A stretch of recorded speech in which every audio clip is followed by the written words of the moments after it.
கோவிந்தராஜ், இப்பதான் காவல்துறையுடைய தலையிட்டு நடந்து வாகனம் வேகமா வருது அப்படின்னு நம்மளுடைய செய்தியாளர் சிவகுமார் குறிப்பிட்டிருந்தாரு. இப்ப நீங்க களத்துல இருக்கீங்க, என்ன நிலவரம்?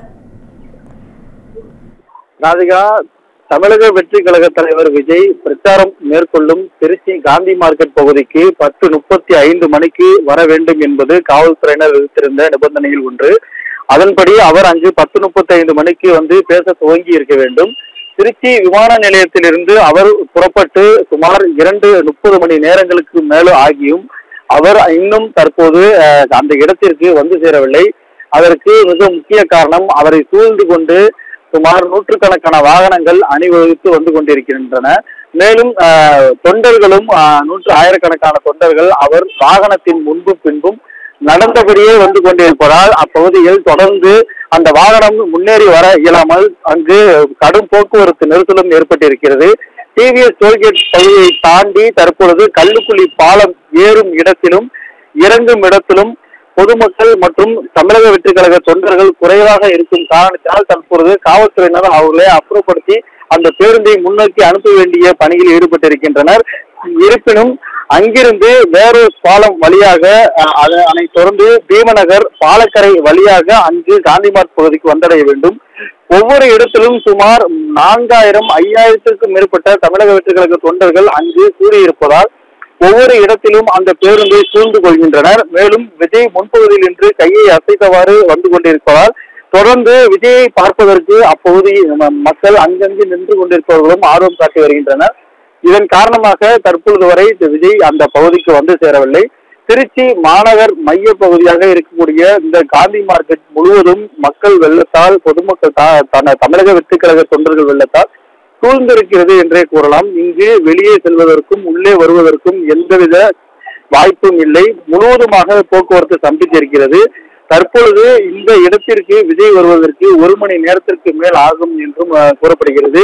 இதற்கு காரணம் காந்தி மார்க்கெட்டுக்கு முன்பகுதியில் வேர்ஹவுஸ் மற்றும் டிவிஎஸ் டோல்கேட்டுக்கு அடுத்தபடியாக இருக்கக்கூடிய தலைமை தபால் நிலையம் உள்ளிட்ட அந்த பகுதியில் இருக்கக்கூடிய பொதுமக்களும் தமிழக வெற்றி கழக தொண்டர்களும் ஆங்காங்கு குழுமி இருப்பதால் அங்கு அந்த வாகனத்தை சூழ்ந்து கொள்கின்றனர். மேலும் வாகனங்களும் அந்த வாகனத்தை அவர் பேருந்தை பின்தொடர்ந்து வருவதால் அங்கு குழுமி இருக்கின்றனர்.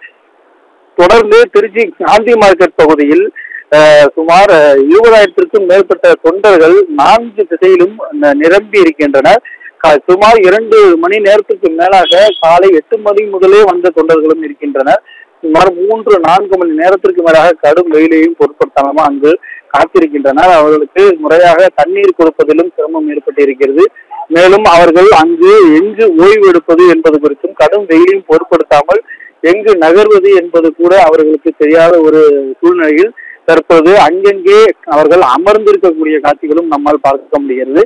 மேலும் இன்னும் 1 மணி நேரத்தில் விஜய் இங்கு வந்த பின்னர் இந்த இடத்தில் இன்னும் மிகப்பெரிய ஒரு கூட்டமானது எழுவதற்கு வாய்ப்பு இருக்கிறது.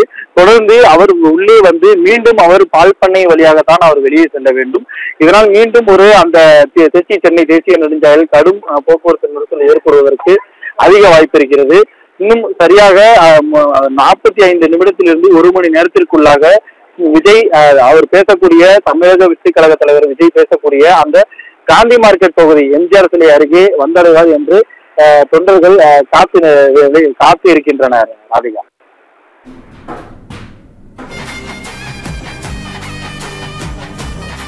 விவரங்களுக்கு நன்றி கோவிந்தராஜ்.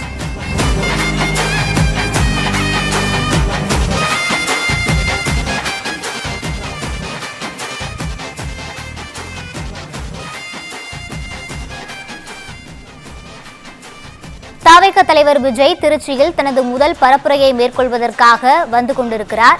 இது தொடர்பான கூடுதல் விவரங்களை வழங்குவதற்காக எமது செய்தியாளர் சிவகுமார் இணைப்பில் இருக்கிறார். வணக்கம் சிவகுமார். விஜய் இன்னும் மரக்கடை பகுதியை சென்றடைய எவ்வளவு நேரமாகும்? விரிவான விவரங்களை பதிவு பண்ணுங்க.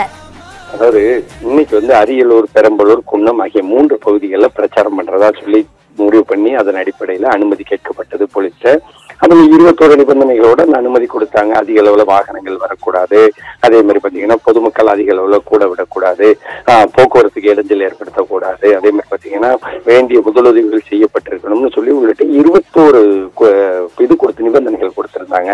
இதன் அடிப்படையில தனி விமானம் மூலம் சென்னையிலிருந்து கிளம்பி திருச்சி வந்து இறங்கிய நடிகர் விஜய், தாவேக்காவோட நிறுவனர் விஜய் தலைவர் விஜய் என்ன பண்ணாருன்னா, அதனை அடுத்து அங்க அவருக்காக உருவாக்கப்பட்டிருந்த கேரவன்ல ஏறி அந்த திருச்சி ஏர்போர்ட்ல இருந்து வெளியே வரணும். அதாவது திருச்சி ஏர்போர்ட்ல இருந்து தஞ்சாவூர் அந்த மணிக்கணும் அந்த மார்க்கெட் நடைபெறாத கூட்டம் நடைபெறக்கூடிய மார்க்கெட் பகுதி அப்படிங்கிறது கிட்டத்தட்ட ஒரு 8 கிலோமீட்டர் உள்ள ஒரு தூரம். அதாவது இதுல என்ன ஒண்ணுன்னா, மார்க்கெட் ஏர்போர்ட்டை துவங்கி அந்த காந்திபுரம் அந்த மார்க்கெட் வர அது மணிக்கு அந்த மார்க்கெட் வர இடையில இருக்கிற தூரத்துல கிட்டத்தட்ட 2 கிலோமீட்டர் அளவுகளுக்கு தேசிய நெடுஞ்சாலை உள்ள பகுதி, மற்றது புறமே வந்து மாநகராட்சிக்கு உட்பட்ட பகுதி. இந்த மாநகராட்சிக்கு உட்பட்ட பகுதியில வந்து தஞ்சாவூர் சாலையில இருக்கிற இந்த மார்க்கெட்ல தான் வந்து இந்த கூட்டமானது பரப்புரையானது நடைபெறும் அப்படின்னு சொல்லி அறிவிச்சு அதன் அடிப்படையில் தான் போட்டிருந்தாங்க. ஏன்னா பெரிய அளவுல பிரச்சனைகள் வந்துடக்கூடாது, ஏன்னா பொதுமக்கள் வந்து பாதிக்கப்படக்கூடாது அப்படிங்கிறதுக்காக முன்னிறுத்தி கொண்டு வந்திருந்தாங்க. ஆனா என்ன ஆயிருக்குன்னு பாத்தீங்கன்னா, இப்ப வந்து முற்றிலும் இந்த திருச்சி மாநகரே ஸ்தம்பிச்சிருக்குதுன்னு தான் சொல்லலாம். எப்படின்னா, அந்த பகுதி மக்கள், அதாவது திருப்பம் தரும் திருச்சி அப்படின்னு சொல்லுவாங்க, திருப்புமுனை தரும் திருச்சி அப்படின்னு சொல்லிதான் முதல்ல சொல்லுவாங்க. என்னன்னா, பிரமுக கட்சி வந்து திருச்சியில வந்து ஆரம்பிச்சாங்கன்னா, அதாவது திருச்சியில கூட்டத்தையோ அல்லது பரப்புரை ஆரம்பிச்சாங்கன்னா அந்த கட்சியானது மேலும் மேலும் வளர்ந்து போகும் அப்படிங்கிறது ஒரு நம்பிக்கை.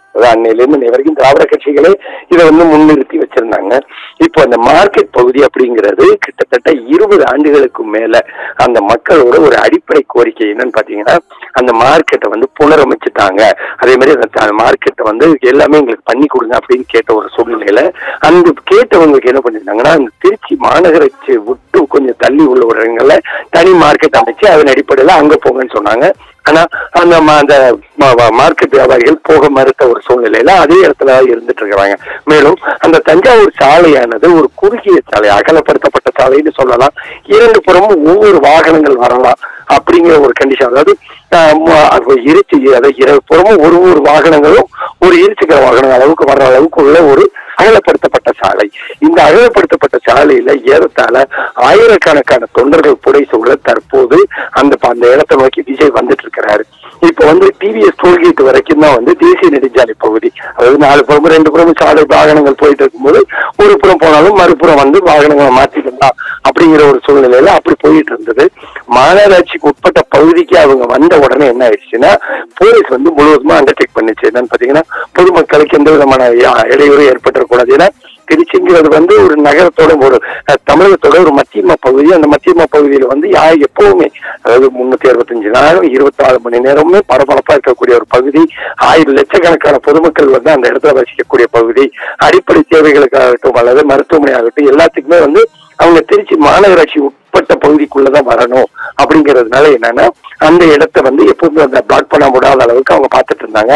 ஆனா இந்த விஜயோட ஊர்வலம் காரணமா முற்றிலும் அந்த இடம் வந்து ஸ்தம்பிச்சிருக்குதுன்னே சொல்லலாம். ஸ்தம்பிச்சிருக்குதுன்னு சொல்றதை விட கிட்டத்தட்ட அந்த மாநகராட்சியை வந்து அந்த பொதுமக்கள் ஒரு மிகுந்த சிரமத்துக்கு ஆளாயிருக்கிறாங்க. ஆயிரக்கணக்கான தொண்டர்கள் வந்து இருபுறமும் பேரிகார்டு மேல ஏறி நிக்கிறதும், அதே மாதிரி பாத்தீங்கன்னா அவர் வந்துட்டு இருக்கிற கேரமன் மேல மீறி ஏறி நிக்கிறதும், அதே மாதிரி மரம் மேல ஏறி நிக்கிறது உள்ளிட்ட பல்வேறு செயல்களில் ஈடுபட்டு இருக்காங்க. தொண்டர்கள் திறந்துள்ள நிலையில போலீசார் வந்து வேற வழி இல்லாத ஒரு சூழ்நிலையில வாகனத்தை வேகப்படுத்தணும் அப்படின்னு முடிவு பண்ணி தற்போது போலீசாரோட 2 வாகனங்கள் முன்னால வரப்பட்டு அதன் அடிப்படையில அந்த வாகனமானது தற்போது வந்து கொஞ்சம் சற்று வேகமா போயிட்டு இருக்குது.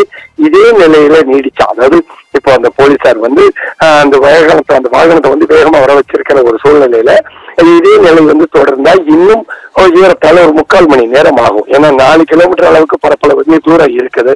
அந்த மார்க்கெட் பகுதிக்கு 3 முதல் 4 கிலோமீட்டர் தூரமானது இருக்குது.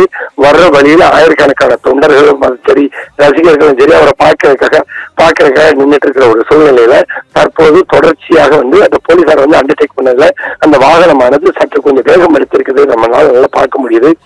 இருபுறமும் இருக்கிற அந்த சென்ட்ரல் மீடியன் அப்படிம்பாங்க, அதாவது கற்களால் ஆன குறுக்கீடு சுவர்கள் இருக்கட்டும், அதே மாதிரி அந்த சென்ட்ரல் மீடியன் இரும்பு கம்பிகள் ஆகட்டும், இதுல வந்து கம்ப்ளீட்டா அவர் ஏறி உட்கார்ந்து அந்த ரசிகர்கள் வந்து ஏறி உட்கார்ந்து அதன் அடிப்படையில வந்து அந்த வாகனம் வாகனமானது அந்த ரசிகர்கள் வந்து கூச்சலிட்டு கலவரம் பண்ணிட்டு இருக்கிறாங்க.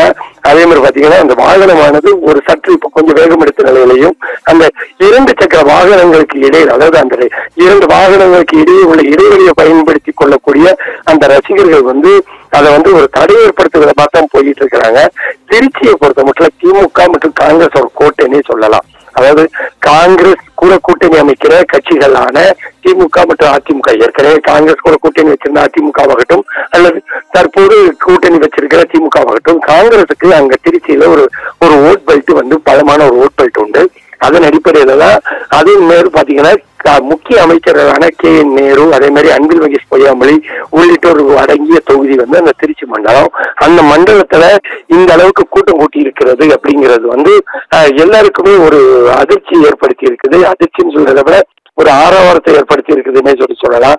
இதுல தாவேகா தொண்டர்கள் வந்து குவிந்து, அதாவது அந்த மார்க்கெட் பகுதியில பிரச்சாரம் பண்ணக்கூடிய பகுதியில வந்து குவிந்த ஆயிரக்கணக்கான தொண்டர்கள் அதே நிலைமையில காலையில 8 மணிலிருந்து நின்றுட்டு இருக்கிறாங்க. ஏறத்தாழ வெயிலின் தாக்கம் 100 டிகிரியை தாங்கிய நிலையிலையும் அவங்க வந்து பொதுமக்கள் அதே இடத்துலதான் நின்றுட்டு இருக்கிற ஒரு சூழல் தான் தற்போது வரை காணப்பட்டு இருக்குது. தீயணைப்புத்துறை வாகனங்கள், அதே மாதிரி பாத்தீங்கன்னா போலீஸ் வாகனங்கள் உள்ளிட்டவைகள் வந்து அதே நிலைமையில வந்து அவங்க வந்து பாதுகாப்பு பணியில் ஈடுபடுத்தப்பட்டு இருக்கிறாங்க. இன்னும் அந்த மார்க்கெட் பகுதிக்கு வந்து சேர்றதுக்கு, அந்த மரக்கரை பகுதிக்கு வந்து அந்த கூட்டம் நடைபெறக்கூடிய மரக்கரை பகுதிக்கு வந்து சேர்றதுக்கு இன்னும் ஏறத்தாழ 3 கிலோமீட்டர் பகுதி ஆக்குது. அது கிட்டத்தட்ட பாத்தீங்கன்னா இன்னும் கண்டிப்பாக 1 மணி நேரம் வரை ஆகலாம் அப்படின்னு சொல்லி எதிர்பார்க்கப்படுது. ராதிகா.